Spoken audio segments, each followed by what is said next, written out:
बहुत समय पहले की बात है। एक छोटे से गांव में एक गडरिया रहता था। उसका नाम माधव था। माधव अपने भेड़ों के साथ हर दिन पहाड़ों की हरी भरी वादियों में घूमता और बांसुरी बजाया करता। उसकी बांसुरी की मीठी धुन दूर दूर तक सुनाई देती थी। एक दिन जब वह जंगल के किनारे बैठा अपनी बांसुरी बजा रहा था, तभी उसने देखा कि एक सुंदर युवती सफेद घोड़े पर सवार होकर उसके पास आ रही थी। उसका चेहरा चांद की तरह चमक रहा था और उसकी आंखें गहरी झीलों जैसी थीं। माधव ने कभी इतनी सुंदरता नहीं देखी थी। वह अचरज में था, लेकिन उसने नम्रता से पूछा, आप कौन हैं देवी? मैंने पहले कभी आपको इस इलाके में नहीं देखा। युवती ने मुस्कुराते हुए कहा, मेरा नाम चंद्रलेखा है। मैं इस जंगल की रक्षक हूँ। तुम्हारी बांसुरी की धुन सुनकर मैं यहाँ खींची चली आई। ये संगीत बहुत अद्भुत है। माधव चकित था। उसने सोचा कि यह कोई साधारण लड़की नहीं हो सकती। चंद्रलेखा ने माधव से कहा, अगर तुम चाहो तो मैं तुम्हें एक रहस्य बता सकती हूँ, लेकिन एक शर्त पर। माधव ने उत्सुकता से पूछा, क्या शर्त है? चंद्रलेखा ने गंभीर होकर कहा, तुम इस रहस्य को कभी किसी को नहीं बताओगे, वरना मैं हमेशा के लिए गायब हो जाऊंगी। माधव ने वादा किया। तब चंद्रलेखा ने उसे बताया कि वह कोई साधारण लड़की नहीं, बल्कि चंद्रलोक की अप्सरा है।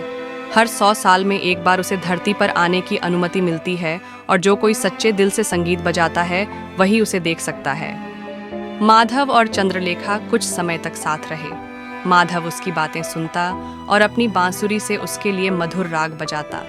लेकिन एक दिन गांव के लोगों ने माधव को अकेले में बांसुरी बजाते हुए देखा और पूछा, तुम किससे बातें कर रहे थे?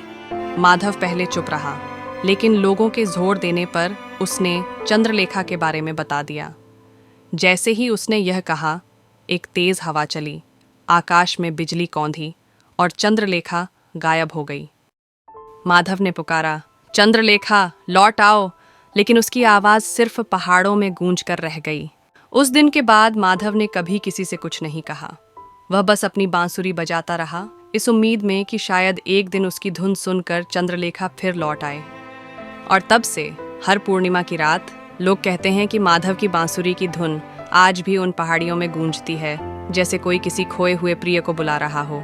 इस कहानी से हमें यह सीख मिलती है कि वादों और विश्वास का पालन करना बेहद जरूरी होता है। किसी भी रिश्ते में सच्चाई और निष्ठा सबसे महत्वपूर्ण होती है, क्योंकि एक बार टूटे विश्वास को फिर से पाना बहुत कठिन होता है। सच्चे प्रेम में धैर्य और त्याग की आवश्यकता होती है, और हमें यह समझना चाहिए कि कुछ रहस्य ऐसे होते हैं जिन्हें दूसरों के साथ साझा नहीं करना चाहिए। जीवन में संयम और समझदारी से ही हम अपनी प्रिय चीज़ों को बचा सकते हैं, वरना एक छोटी सी गलती हमें हमारे सबसे अनमोल रिश्तों से दूर कर सकती है।